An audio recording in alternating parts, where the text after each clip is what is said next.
What's happening, G? How are you? I'm doing great. How are you? I'm very well, my friend. I've been training very hard. Training Good. very hard. That's good. I know So you have a fight this December, right? December the 3rd. That's correct. Yeah. Ooh, that's So coming yeah, up soon.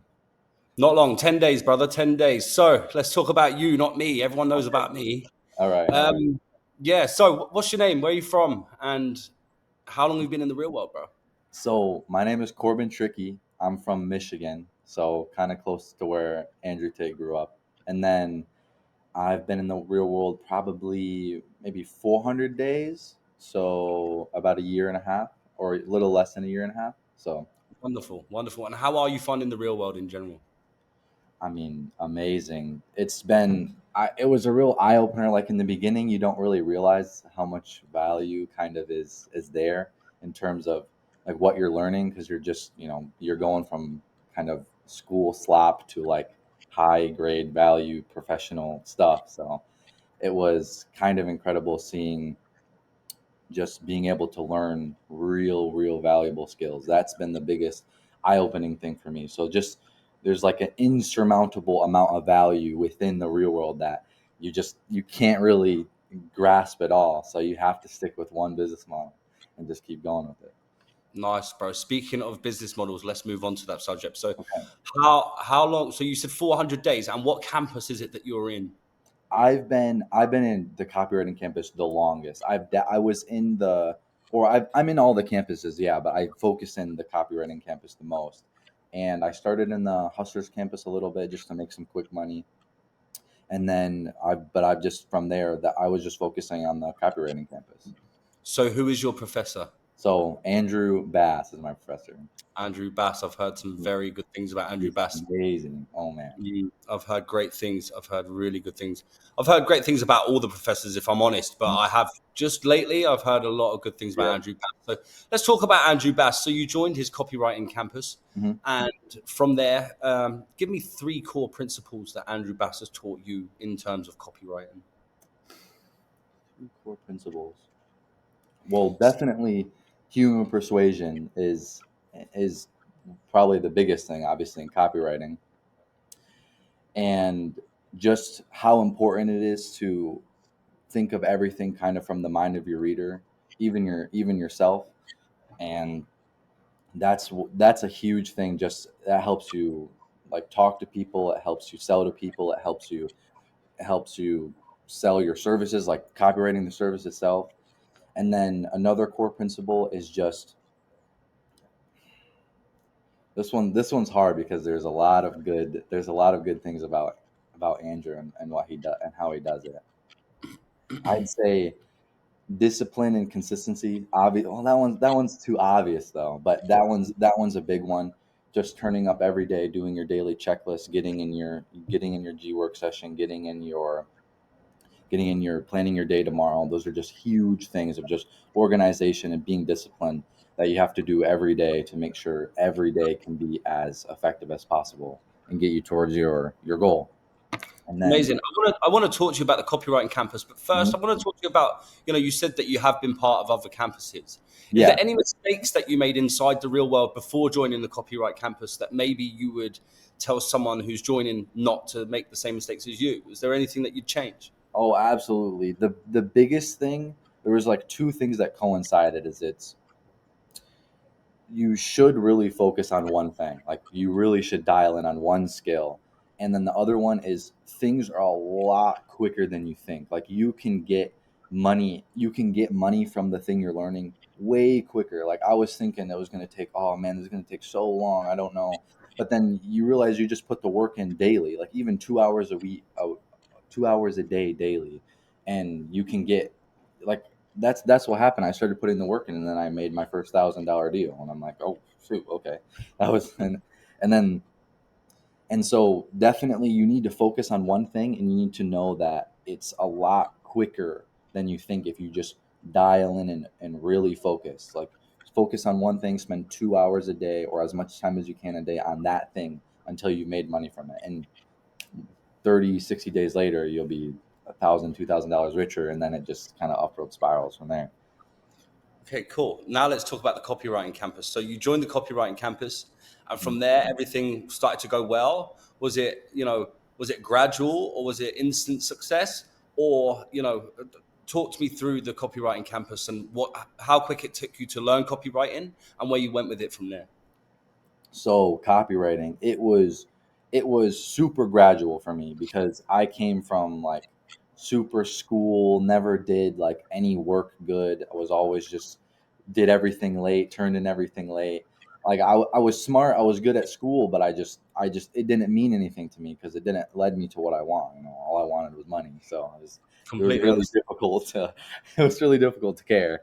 So basically in the beginning it was kind of I unknowingly approached it with the school kind of learning. It would just be it would be at my pace. I would just be like, oh, okay, I'll watch this lesson, I'll do this, and I was able to get my first two clients really quickly, but I never fulfilled for them because I just didn't. I was like stuck on halfway through the WWP, kind of the resources we learn to do Hmm. the copywriting, and I was like stuck on that because I never went back and like finished the lessons because I was like, oh, I got to work on this, oh, but I don't even know what I'm doing. And then so it took me like maybe 2 months after having my first clients, and they weren't like super serious, so I was able to like keep them for the most part, but they weren't like big or anything. So and then I was like, oh shoot, went back to the lessons, I'm like, wow, okay, so this is kind of what I've been missing out on. Then you kind of fall back into the lessons, and then everything kind of makes sense from there. And then from there it was just about getting a client who would actually have the pieces that professor recommended for your first client, to make a project quickly, to work with them quickly, to get money in quickly. And then I was able to get a client. Then I was able to make huge results for them, and then I was able to go upsell a new client, like just like that. Once I got results, it was like boom, boom, boom, boom, and then I Yeah. figured So it out. So you figured once you can get one and make results, then you could get 10. Like yeah, it's simple, it's right? it's just, I But can do one. the hardest part is getting the first one, right? Yeah, that's the hardest part. You think it's so, looking back to how it was now, like I was so afraid to talk to, not like super afraid, but I was like nervous. I'm like, oh, what could go wrong? Nothing could really go wrong besides like Mhm. a no or something. But I was just afraid to talk to people, all this stuff, blah blah blah. But then now that I'm like, I've literally talked to people, I've literally closed like deals, I've made money from it. It's crazy to think about like where the real world can take you and the path, Yeah. and just cool, way different than I used to be. So, Amazing, bro. So what is your niche in copywriting? What is it that you do for copywriting, and who are your clients? Like how did you acquire them?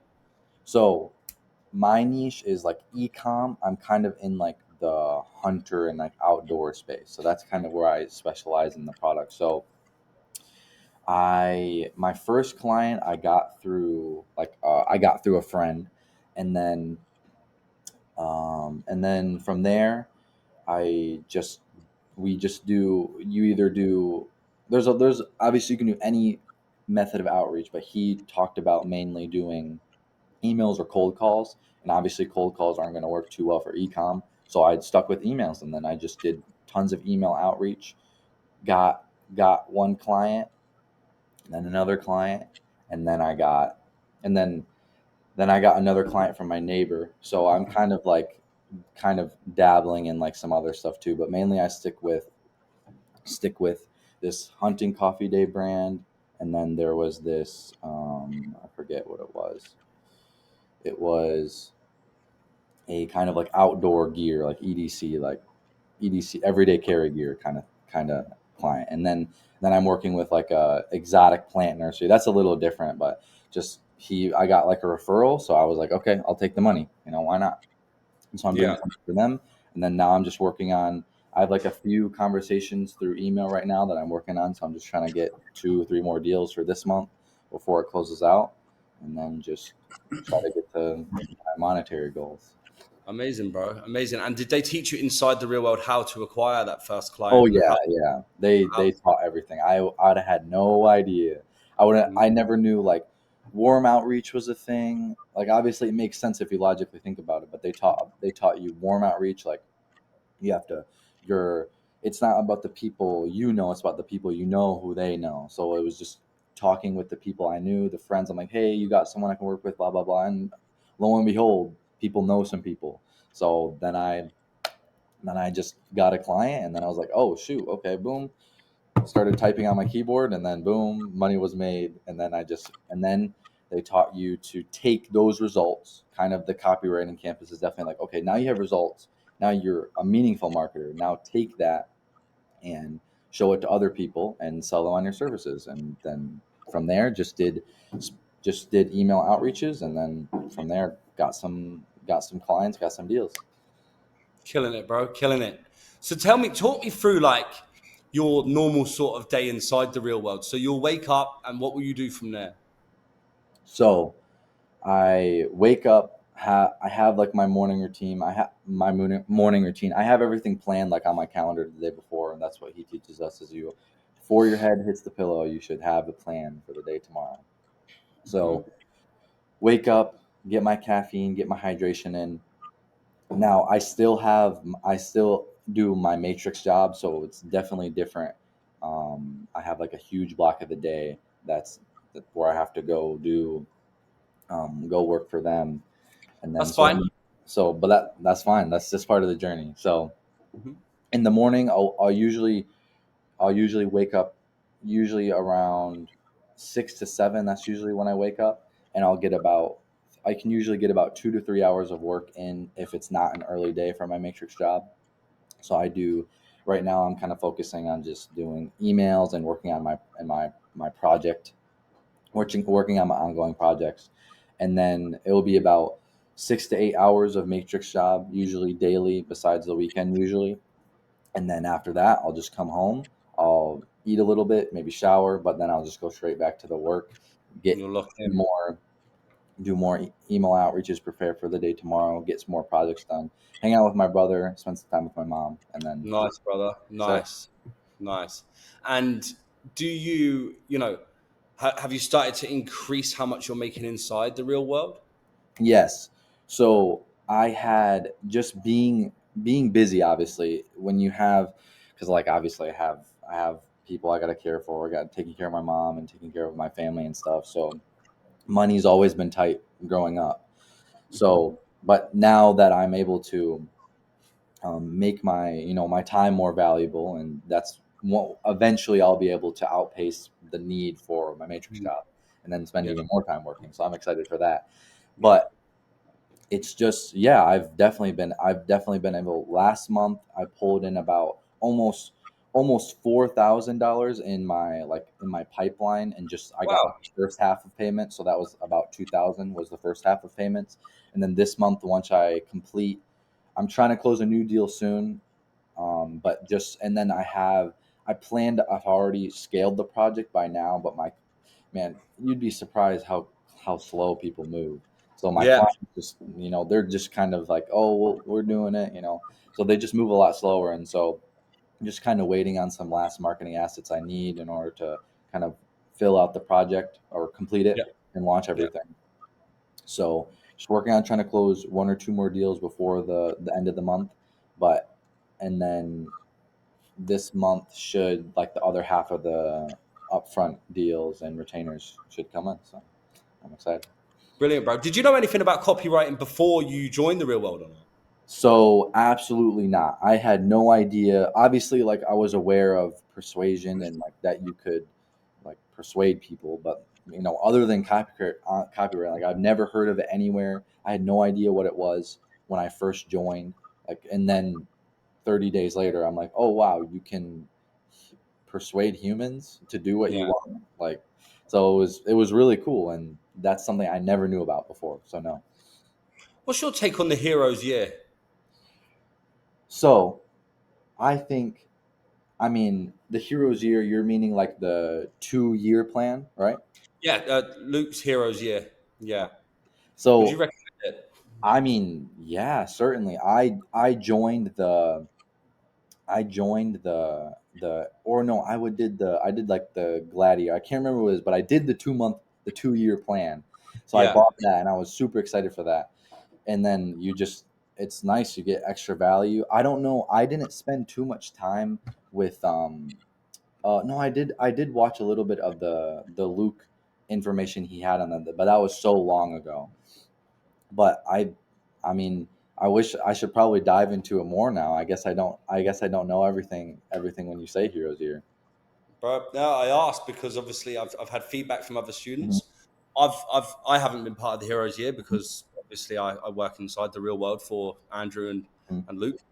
But yeah, I mean, I've heard good things about the Heroes Year, so I just wanted to see if you had bought Yeah. the Heroes Year yourself. Would you recommend it to other people other Yeah. than maybe a monthly package? Yeah, no, I would definitely recommend it just because it's always nice not having to think about like the monthly whatever, and it's just upfront and done, and being able to have being able to have the extra resources that it gives is wonderful. And then and obviously the biggest thing is it's you're committed now. Like Hmm. you don't get to like mess around. You have 2 years to make this work. And Hmm. it's a bigger psychological commitment for sure. And that's what helped me a lot. I was like, okay, I'm in this, like this is it. So that's I'd say for the people who struggle with like committing and staying stuck to one thing, like this is and that's the biggest thing in the real world is you need to focus on one thing. You need to learn how to focus on one thing. Definitely the hero's year is perfect for that because it forces you to commit to one thing. It Yeah, forces you to make that first 10K month. It forces you to become a millionaire. You have to. It's done. love that. Love that take, G. I love that take. And how much money have you made from the real world yourself? So in total, it's about 8,000, give or take like $40 or something. 8,000. That's including like the old Hustlers campus stuff I did from Mm. copywriting. It should be like 6,100 about there. Yeah, okay. And you've only been in there for just over a year, is that Yeah. correct? So it took me my gradual what took quite a while, and then as new resources started to come in, it was like it came even easier. And then obviously just dealing with like your own life entropy, it gets busy. I was there every day. I showed up every day. I have like a perfect streak or whatever. I've never missed a day in the real world, but just That's unreal, bro. Every single day. yeah, every single day. So I've been in there since the beginning. I've never missed a single day, even if it was just for 10 minutes, 15 minutes logging on. I was like, okay, I'm always going to do it. So and I never stopped, and I'm not the type to ever give up.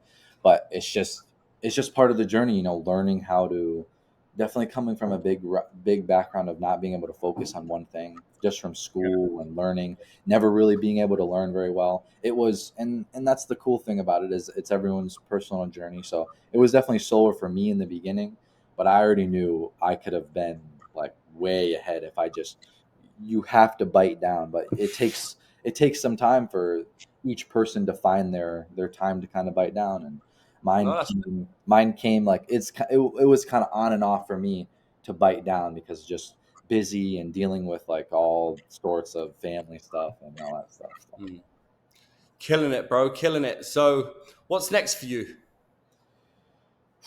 what's next for me? So I'm having the biggest thing that I'm most excited for is I'm having my brother move in with me so that we can have this, accountability, have this Double power, bro. global Double. power. I'm so excited. So Yeah. that's a huge thing. Yeah. Definitely trying to get my first talking like Mike Tyson, my first 5K month. That's the biggest thing for me. I was really close. I was really close. If I had a little bit more speed, if my clients were a little bit faster, I could have had it last month. But this month I was really excited for it, but some things just didn't turn out how I wanted to. So I'm trying to aikido it back to it going in my favor. So That'll be sensational. yeah, sensational. So now I'm just trying to get that 5K month, which is super big. I need 2 or 3 clients each paying me like 2.5K, or Yeah. I need the up some front deals because I can close about like my most recent deal was 2,000 up front and then the 10% revenue share. So really good deal on that one. And then and then from there it's just about keeping that 5K consistent. That's what professor he kind of outlines. He's like you need to be able to be bringing in 5K at least like 3 months in a row Yeah. Yeah. before you can get the certain role we give, and then Yeah. or like a 15K lump sum up front. So Consistency is everything, bro. Absolutely. consistency is everything. So just trying to get first 5K, and then obviously I want to just go to 10K really quickly. I'm just trying to push and get there Mm. before the end of the year. Probably 10K. I'm thinking me and my brother are thinking we could probably hit 10K maybe next year, January, or Next year? Oh, you mean beginning of next yeah, year? yeah, beginning of next year. No, not like 2027. No, Jeez, no, double the power, double the yeah, speed. double the You power. know, So like we're you're just gonna trying to kill. go quick, but everything is just going. So excited. Amazing, amazing. Well, look, thanks for coming along and talking to me, Mhm. bro. Thanks for taking your Saturday out to talk to little old me. Absolutely. No problem. I was so excited to hear that I was gonna get to talk to Rory. Well, look, it's lovely to hear from you, bro. Honestly, and I hope you have a brilliant weekend I and will. keep smashing it, bro. I want to hear from you by February, and I want you to tell me you've hit your first 10K month. Okay, I got you.